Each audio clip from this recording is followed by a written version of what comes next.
Hey, math freaks. What we're going to talk about in this video is the indefinite integral. What the indefinite integral is actually just a little step forward from the antiderivative. In fact, what we're going to do here is we're just really going to do the same thing we were doing when we were taking antiderivatives, but we're just going to write it in a slightly different way. So the antiderivative is important enough that it was given a term. It was called the integral. And what that is just us starting to find the antiderivative, but we're also, again, leading ourselves down the path of what is the purpose of this. And the purpose of taking the antiderivative or the integral is going to help us find the area under a curve or a volume if we start revolving our shape around certain axis. So the antiderivative, we know we would say capital F at x. And then what we learned in the last lesson is we would add 1 to the exponent and then divide by that exponent. And we would add 1 to the exponent and divide by that exponent. And then we'd add this constant of integration there. And then we would simplify that. So we would end up with, of course, we know x cubed plus 3x squared plus c. Now, what we're going to do here today is no different. What we're going to do is introduce in our integral notation. So what our integral notation is simply is this symbol that you see here. So the first symbol is this one right here is essentially an elongated S. Well, it's actually sigma, the Greek letter sigma. And so we use sigma, remember, when we're finding the sum of something. So that's why it's that symbol there. And what the dx means at the end is what we're taking the antiderivative with respect to. Just like when we would write d over dx, meant we were taking the derivative with respect to x. This means we're taking the antiderivative or the integral with respect to x. You can't have one without the other. They go together. So if you're going to write your integral symbol here, your sigma, then you must have something back here at dx or whatever you're integrating with respect to. So what I'm trying to tell you, friends, is we're just taking the antiderivative, but we're writing it in a better way. And just like with derivatives, friends, we can take the integral or the antiderivative part by part. And so if I wanted to, I could rewrite this like this and do each part separately. But guess what? We end up with the exact same answer that we had above. Let's not forget our plus c. All right. So what you're going to take this opportunity to do here in this lesson is to just learn some new notation and practice your anti-differentiation skills. Okay. But we call this the indefinite integral.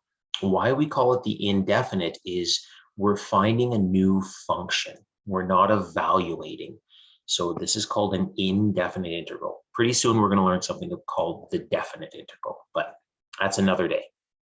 So the integral of 3 cos x minus 4 sin x. Okay, so I'm going to take the antiderivative of each of these, or the integral of each of these. Okay, so I'm going to say to myself, okay, what's the antiderivative of cos x? Well, the derivative of cos x is negative sin x. So the antiderivative, we're going to have the opposite or the inverse of that. So I'm going to say 3 positive sin x, so 3 sin x.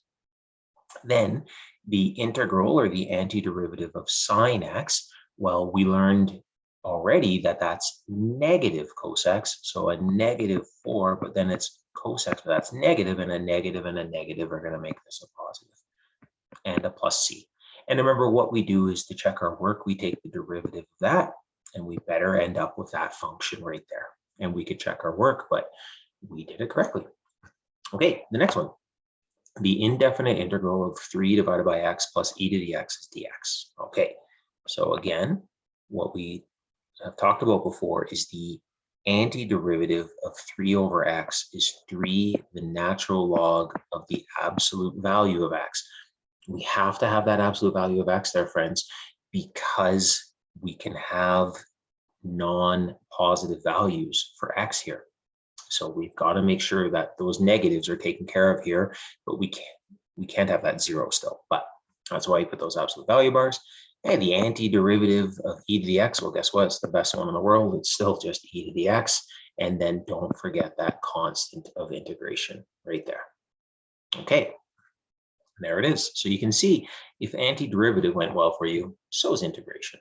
So the indefinite integral of secant squared x with respect to dx. So again, this is where your brain is thinking. You got to say to yourself, okay, the derivative of what function would have given me secant squared? Well, the derivative of tan x would have given you secant squared x. So guess what?